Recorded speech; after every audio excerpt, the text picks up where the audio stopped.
Welcome back, y'all. I wanted to do this one episode to recognize and acknowledge National Suicide Prevention Month, which is September, and kind of just share my own story, not with suicide, but with like mental health and depression, and hopefully just to encourage somebody and encourage other people to just reach out and encourage one another, reach out and just spread positivity one another in one way or another.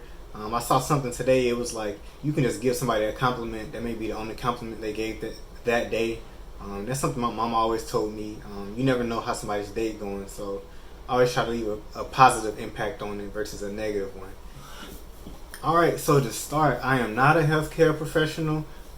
I know we can talk to them. I've talked to one on my own. The National Suicide Prevention Hotline is 1-800-273-8255.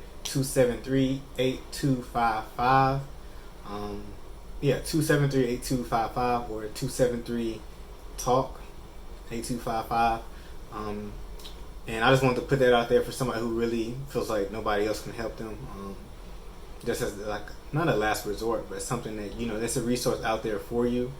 And then when it comes to my story, I think I'm more so learning now that I had a mild case of depression when I was in school. I feel like every college student goes through some form of, I feel like everybody goes through a form of, it's different stages of their mental health and different moods, different things. So much anxiety around school, around a lot of things, so many different stressors that just happen in life. And I think it's perfectly normal. I think it's not abnormal for somebody to, feel not distraught, but to feel a little hopelessness or a lack of joy. For me, it really just felt like somebody literally stole my joy, walked away with it, and I just had to some way work my way through that time period to get it back. So recently I had talked to a friend, it's like a month or two ago, and he said something about him being depressed. And I was like, what? Like, you been depressed? I've been depressed too. Like, I don't know why we've never had that conversation, but it just made me realize that, one, I felt so relieved to hear from him that, like, man, you went through something that, like, we both can, like, sympathize with each other on. And I don't know that I wasn't alone, that, it was, I don't know, it was just such a relief to know that somebody else close to you can, like, understand that and has gone through that and made it out to the other side. I think that's the best part. I think like that whole conversation pointed to the fact that we don't really talk to people about the stuff that's bothering us all the time. Me myself, I know I'm a stubborn, do-it-yourself kind of person, so I don't really reach out for help on things. Well, in the past I haven't, and that's something I'm learning how to do. And I think I'm a very positive person overall. That's what I try to do with the channel, is kind of put out the positive energy that I have into the world, and just to stay optimistic about everything.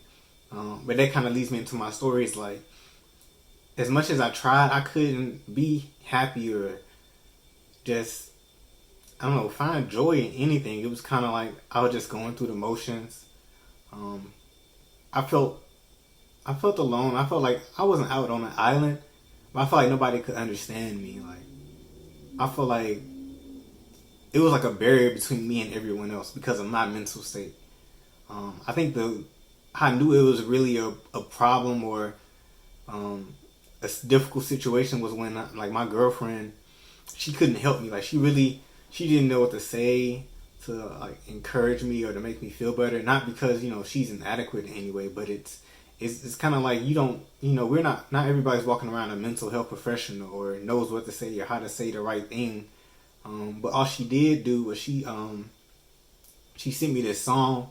I think we had got off the phone one day and she sent me this song. It's Be Blessed by Yolanda Adams. And I remember I got that song and then she sent it to me. I went on Spotify. I went to like it's like a little nook downstairs at Snelling Dining Hall.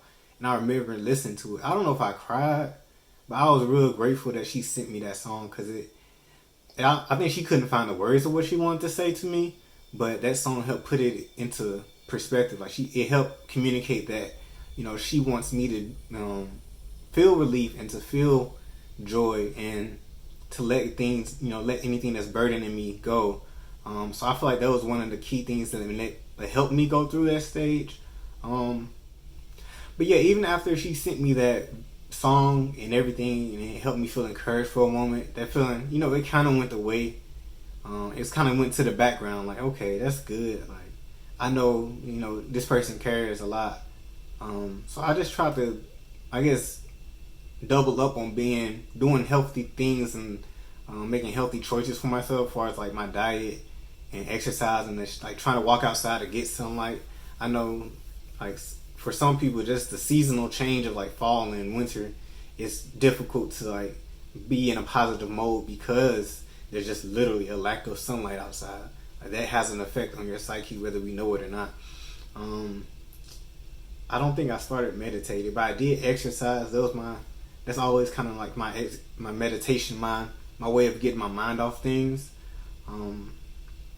But I literally was taking it from like not even day to day, like moment to moment. Like, okay, let me go do this to help my mental state, help me get through things. And I think one part why I didn't fail or anything, but I could have did better at reaching out to other people to help me. Like, I don't think I ever told my mom all this stuff, but I could have reached out to the health center on campus. I could have reached out to a counselor of my own, or just somebody to talk to besides like my girlfriend and my friends or whatever. Like, I had a roommate at the time too, so it was like he didn't know what I was going through. So I don't think anybody can blame themselves when somebody else is around and they don't know what they're going through. But I feel like all I can ask you to do is just ask somebody how they're doing, or if you're not asking, just saying, hey, what's up, like, let me talk to you. I always try to, like, with my friends, I don't ask like how you doing and how you doing, and then you go on to the next part of the next piece of the conversation. Like, I don't just try to skip over to how you doing. Sometimes I try to make sure it's like, no, like, how you doing, like, let's talk about it, because I'm open ears, open heart, and not trying to judge anybody. I just wanted to do this video just to encourage people to reach out and help somebody, and also, let them know there's other resources out there to help them. Thank you for watching. I'll see you guys next time.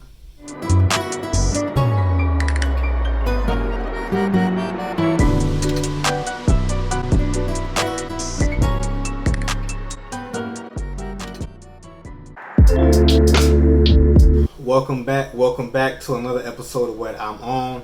It's Marcus.Anthony here, aka Clayco Chat, aka Young Chat, aka